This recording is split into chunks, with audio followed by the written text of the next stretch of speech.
Assalamualaikum warahmatullahi wabarakatuh. Saya Nurmala.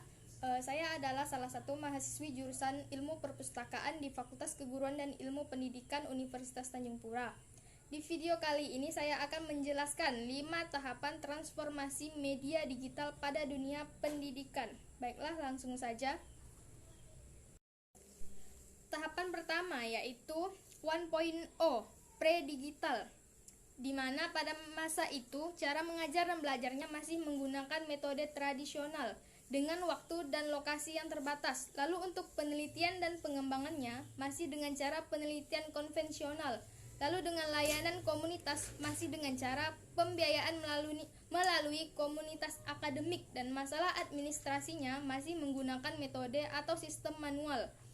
Dan untuk fokus bidang pengetahuannya yaitu pusat pengembangan seperti ilmu pengetahuan dan teknologi, kesehatan dan pengobatan, budaya dan seni, ekonomi dan politik, dan lain-lainnya. Selanjutnya tahapan yang kedua yaitu Education 2.0 atau siloid.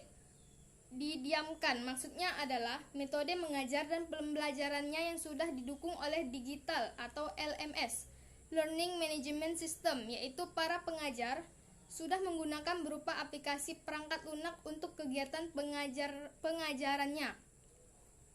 Lalu juga sudah dengan sistem manajemen dan seminasi penelitian secara digital, dan juga sudah mulai melakukan pembangunan komunitas secara digital, dan sudah menggunakan ad hoc sistem, yaitu salah satu jenis jaringan komputer yang dapat menghubungkan 2 atau lebih perangkat gunanya untuk memindahkan data. Bidang pengetahuannya sama seperti di era 1.0.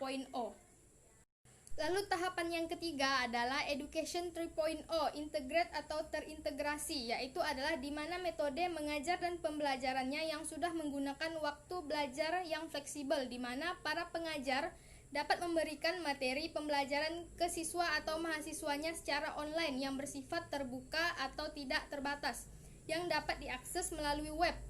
Lalu sudah menggunakan sistem penelitian data kolaboratif dan terbuka, dan juga sudah menggunakan sistem virtual group atau kelompok komunikasi yang bersifat maya. Dan untuk layanan komunitas sudah mulai menggunakan pengembangan komunitas secara digital. Lalu untuk administrasinya sudah menggunakan sistem ERP terintegrasi, yaitu merupakan sebuah konsep untuk mengelola sumber daya berupa aplikasi sehingga dapat membantu pembelajaran agar lebih efisien. Untuk bidang pengetahuannya di era Education 3.0 ini masih sama seperti di era Education 1.0 dan 2.0. Tahapan keempat yaitu Education 4.0 intelligent atau cerdas, di mana metode mengajar dan pembelajarannya sudah menggunakan MOOC atau Massive Online Open Course, di mana metode pembelajarannya secara jarak jauh dengan skala besar, gratis, dan bisa diakses siapa saja dan di mana saja di seluruh dunia. Lalu ada AR, Augmented Reality, yaitu di mana seseorang mengalaminya melalui video dan audio yang berbasis 3D. Untuk penelitian dan pengembangannya sudah menggunakan metode analisis riset data berskala besar, sedangkan layanan komunitas sudah menggunakan sistem digital, dan administrasinya sudah dengan metode siklus hidup siswa cerdas. Untuk bidang pengetahuannya juga masih sama seperti ketiga era education sebelumnya.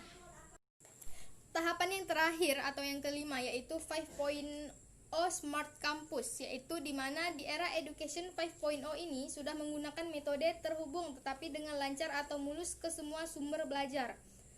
Lalu untuk penelitian dan pengembangannya sudah dengan metode multidisiplin, adanya jaringan luas dan melakukan kolaborasi. Selanjutnya untuk layanan komunitas sudah dengan layanan satu atap dan terhubung satu sama lain. Dan untuk administrasinya sudah dengan sistem yang bersifat menentukan. Dan untuk bidang pengetahuannya juga sudah dengan COE, berbeda dari keempat era education sebelumnya. COE saya tidak tahu apa COE, tapi di pencarian yang saya lihat di internet, COE itu Certificate of Eligibility, yaitu surat kelayakan dari imigrasi Jepang untuk membuat visa pelajar ke Jepang. Baiklah, terima kasih. Hanya itu yang dapat saya sampaikan di video kali ini. Mungkin di video kali ini banyak kekurangannya. Saya ucapkan wassalamualaikum warahmatullahi wabarakatuh.